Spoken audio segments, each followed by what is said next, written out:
નમસ્કાર મિત્રો, હું છું શ્યામ મકવાણા અને આજે આપણે વાત કરવાના છીએ કે વગર દવાએ એટલે કે ₹1 ખર્ચ કર્યા વગર તમારે ડાયાબિટીસ અને બીપી ને જળમૂળમાંથી કાઢવું છે તો તમે આ નિયમને અપનાવી લેજો અને આ વિડીયોને સેવ કરી લેજો અને આગળ લોકોને શેર કરજો અને એકવાર જીવનમાં આ પ્રયોગ કરી લેજો 6 મહિના સુધી, એટલે તમારું જળમૂળમાંથી ડાયાબિટીસ અને બીપી સાવ વયું જશે.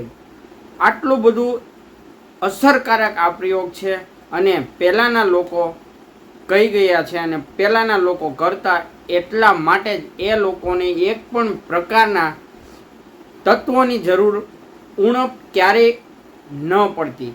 ચરક સંહિતામાં અને અષ્ટાંગ હૃદયમમાં કીધેલી આ વાત છે. ચરક સંહિતામાં ચરક ઋષિએ એવા હતા કે જે માણસને એટલો બધો ઇમ્પોર્ટેડ બતાવ્યો છે અને એના શરીરને એટલું ઇમ્પોર્ટેડ બતાવ્યું છે અને એને એટલું સાચવવા માટેની રીતો બતાવી છે.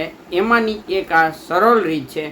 ચરક સંહિતા અને અષ્ટાંગ હૃદયમની અંદર બતાવ્યા મુજબ જો માણસને બીપી ડાયાબિટીસ હોય અને જળમૂળમાંથી જો કાઢવું હોય તો એમને આજથી જ તમે આ પ્રયોગ કરવાનું ચાલુ કરી દો. 6 મહિનાની અંદર તમે એનું અદ્ભુત રિઝલ્ટ જોશો. તમારે એક ટીકડી પણ ચાલુ નહીં રહે.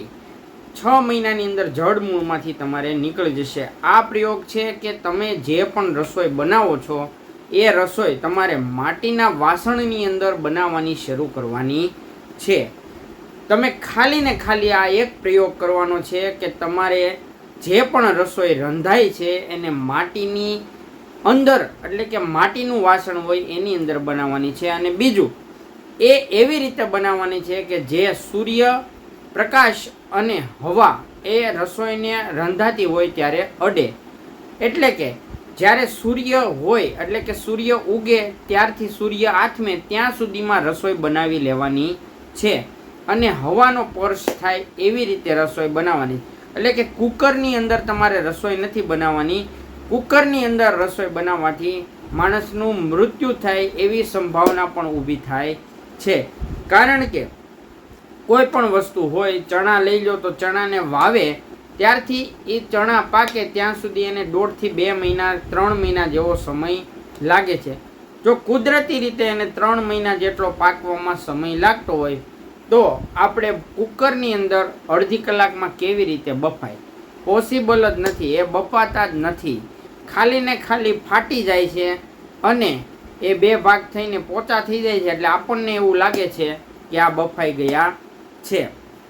એટલા માટે ખાસ તમે કોઈ પણ વસ્તુ બનાવો તે માટીના વાસણની અંદર, અને માટીના વાસણની અંદર બનાવશો એટલે એની મીઠાશ પણ વધી જશે અને આ જે વસ્તુ છે એ પૂરેપૂરી રીતે બફાઈ જશે. થોડીક વાર લાગશે પણ તમને એ રસોઈ ખાવાની મીઠાશ પણ અલગ અનુભવ થશે અને તમને ખૂબ ફાયદો થશે. માટે જીવનની અંદર જો તમારે રોગ મુક્ત રહેવું હોય, આયુર્વેદ અને ચરક સંહિતા અને અષ્ટાંગ હૃદયમ અને ભાગવત ઋષિ એવા દરેક ઋષિઓ કહીએ કે આયુર્વેદની અંદર 80% લોકોને 85% લોકોને જે પણ રોગ થાય છે તેની સારવાર પોતે જાતે જ કરી શકે છે.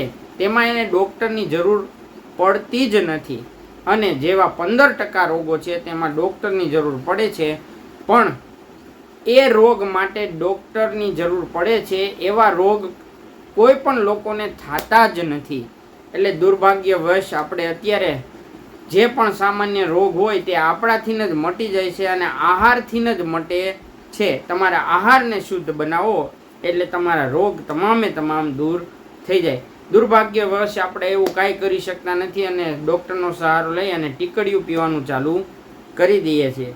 તો ખાસ મિત્રો, તમને આજુબાજુમાંથી ગમે ત્યાંથી આ પુસ્તક મળી જાય તો તમે વાંચો. ચરક સંહિતાના 2 ભાગ છે અથવા તો અષ્ટાંગ હૃદયમ છે, વાંચો એટલે તમને ખ્યાલ આવશે કે કેટલું આયુર્વેદ મજબૂત છે.